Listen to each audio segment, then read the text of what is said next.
Hello mga mami! For today's video, tara samahan niyo po ulit ako sa ating panibagong araw. Pagkagising ko nga ngayong umaga ay hindi na nga si Daddy Aji ang aking katabi. Tingnan niyo nga aring isa at ayaw pa ngang magpaabala. Mag-aalas 7 na nga ng umaga nung ako ay nagising, tiyak nga na wala na rin si Kenta at nasa school na. Nagmuni-muni lang ako ng kaunti mga mami at maya-maya nga inaya ko na nga ang dalawang ari lumabas sa kwarto. Tapos ay nagpaalam na nga ang Daddy Aji at papunta na nga raw siya ng kanto ng Matabungkay. Ang unang gagawin ko nga ngayong umaga mga mami ay ang maglaba. Dahil nga maganda ang sikat ng araw mga mami, sasamantalahin ko na nga yung init. Habang may nakasala nga ako doon sa washing machine ay nandito naman ako sa likod ng kubo at naglalaba ako ng basahan. Nilipat ko na nga lang din mga mami yung iba kong basahan na medyo tuyo na at para nga doon ulit ako magsasampay ng bago kong nilabhan. Nakisampay na nga rin din ang pinsan ko at maganda raw ang sikat ng araw diyan. Ari namang aking mudrabels ay abala, naglalaba napatayo tuloy. Pinagchichikahan nga namin ang pag-alis namin bukas at bukas ko na lang mga mami ikukwento sa inyo kung saan ako pupunta. Sabi ko nga sa aking mudrabels ay videohan niya nga ako habang ako'y nagsasampay. Abay ng utos pa Nung umuwi nga ang Daddy Aji ay hindi pa nga ako natatapos kaya naman siya na nga ang nagwalis ng harapan. Tingnan nyo naman mga mama itong na-harvest ko na ati sa sobrang tamis ay nilalanggam na. Inugasan ko na rin din yung mga naiwan namin kagabi na pinaglutuan. Fast forward na nga mga mami, nakatapos na nga ako at ayan na nga at nakasampay na nga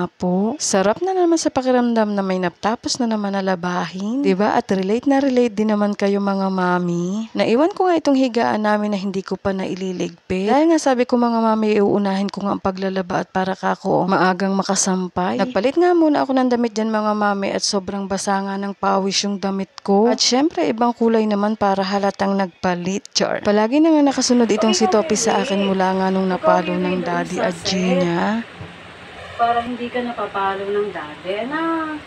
Tapos ay pagkaligpit ko nga ng higaan mga mami ay nagtimpla muna ako ng kape at para nga makapag-almusal muna. Maya-maya naman mga mami ay nagsaing na nga rin ako. May matandang lalaki nga na naghahanap kay Daddy Aji. Eto nga bibigyan nga lang daw niya ng salay. Nanghingi nga daw ang Daddy Aji sa kanya at tingnan nyo naman mga mami with effort pa. Inilagay ko nga muna din sa may tubig at si Daddy Aji naman ang magtatanim niyan. Pagkatapos ko nga maglinis mga mami, ako'y naupo muna at manunood nga muna ako ng aking paboritong teleserye. Hindi ko nga yan napapanood sa gabi mga mami, kaya naman sa YouTube ko na lang yan pinapanood. Hindi ko na nga naasikasuhan mga mami na makapagluto ng ulam kaya naman bumili na nga lang ang Daddy Aji. Dahil tatlo nga kami mga mami, syempre tatlong putahe yan. Tapos ay ininit ko na lamang itong natirang naming ulam kagabi. Tara at kumain na po tayo. Thank you Lord sa blessings. Wala na nga lumabas na hangin din ni mga mami dahil nga siguro puro alikabok na. Kaya naman akin na rin nilinis ayan. Sa sobrang init nga mga mami ay 2 electric pan nga ang ginagamit ko ngayon. Oras na nga ng meriendahan kaya naman nadidinig ko na naman si Kuya Potpo. Maya-maya naman ay nilikom ko na rin aring mga sinampay. At para maalis ko na nga din sa mga hanger, tiniklop ko na rin mga mami itong mga basahan na sa wakas ay natuyo rin.